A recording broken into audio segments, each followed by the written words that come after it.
Let's go ahead and move on to Britton and see what he's bringing us today. Britton. All right. Thank you, Michael. I appreciate it. And thank you, Michele and the Marieke team for bringing us all sorts of really interesting stuff. So I think we have an appetizer, more of a main, and then I'm bringing up the rear with dessert. And then I guess Michael's going to be here for midnight snack. Okay, so my name is Britton Welsh. I'm with Beehive Cheese. I'm one of the cheesemakers there and have been doing that for about 10 years. My family started Beehive Cheese back in 2005. So we had the opportunity out in Utah to do what not a lot of Utahns do, which is craft artisanal cheeses. So today I am bringing you a rainbow sangria tequila cocktail, as well as featuring and showcasing our Beehive.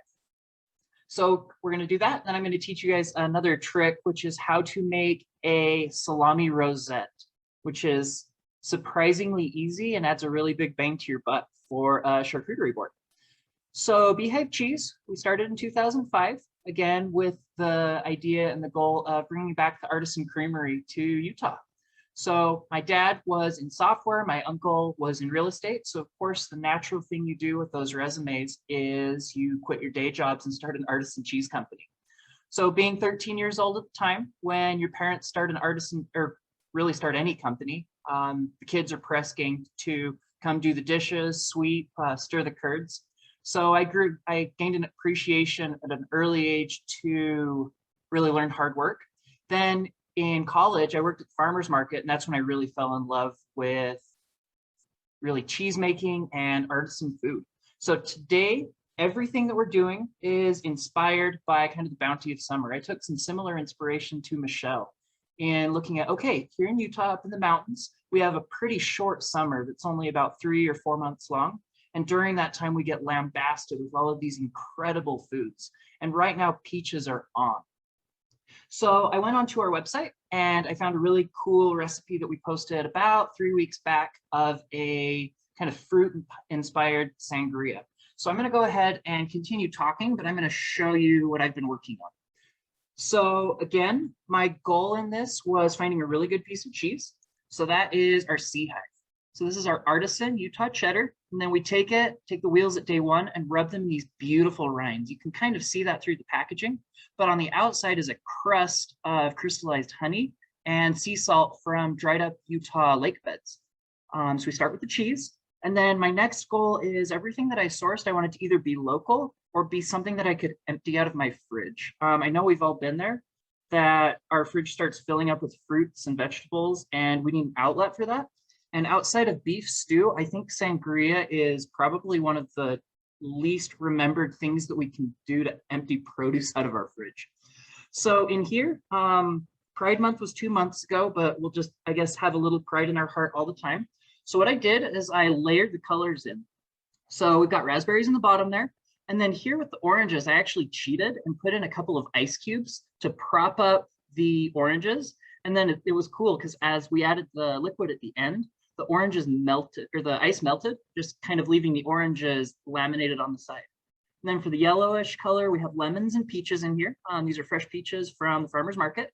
And then for green, threw in a little fresh garden basil and some blueberries on the top. So then what I did is I created a blend, and you can actually find this recipe on our website, but I added a little bit of white wine and tequila together, which then was poured on the top of the kind of through the fruit. And then I let that sit for about a day. So you're really going to get the fruit infusing into it. So right here, again, it's been infusing for about a day and the flavors are starting to mesh together, just kind of left it in the fridge to soak. So then after that, we got a couple of local ingredients here. So I got some local bitters made here in Utah. These are specifically lime habanero bitters. If you can't find the lime habanero bitters, don't worry about it. Probably any bitters will do. Again, that's just going to kind of bring out a little bit more of the complexity from maybe a sweeter wine that you're using with this. Have a couple chunks of bread, some peaches that I'm showcasing. And then what I wanted to show you guys is the cool part that I was really proud to learn how to do, which is the salami rosette. So the cool thing is it's really easy to do. I'm going to show this to you and it's going to kind of look funny. But here I have just a cup. This is a little Picardi tumbler. what you'll do is you'll get the salami and kind of fold it around the top. So I'll just give you kind of a little demonstration. So you'll get a piece of sliced salami here. So I sliced a bunch of thin slices, and then you'll fold that in half, kind of in half across the top of the picardi. And then you're going to go and do that again and create a ring around the rim. And then what you'll do, just so they're overlapping, maybe just 1/4 of an inch. Then on the next row, kind of like bricklaying, you'll alternate it. And what that'll do is kind of start making the flower, the rosette fill out. So now I have all this weird looking meat that's folded across the top of the cup. It looks like some sort of like fantasy football commercial. All right, so then when you've had that, press it really tight around the top of the glass, and then you're going to invert it onto your cheese board. And let's see if I can get that off now. I might press it too tight. Okay, so then get it to release.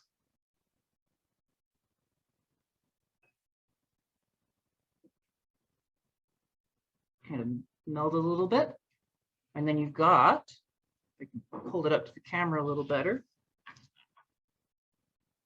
Looks kind of like a little salami rosette. And if you do a couple of rows, it fills out. You can kind of do more petals. So then with this cheese board again, I'm going to kind of fill in some of the holes with some cheese, some local fruit. And then last but not least, put a little bit of kind of garnish for the salami. So with that being said, I'm going to take the sangria, pour a little bit in here. A couple blueberries got in there, which is awesome. And then I know what went into this, and it's still early afternoon in Utah, so I'm going to water it down. Maybe a little fruit to garnish the glass. And voila. Cheers. So again, the logic in making this is creating some nice balance. So this Beehive cheese is made with Jersey cow's milk. So Jersey cow's milk, I don't know if you guys know, they're the small brown cows with the beautiful eyelashes. They produce a lot of cream and butter in their milk. So that's a very thick cheese. So having something light, like a summer sangria with a club soda, is going to, again, help cut through the cream and create a really nice balance.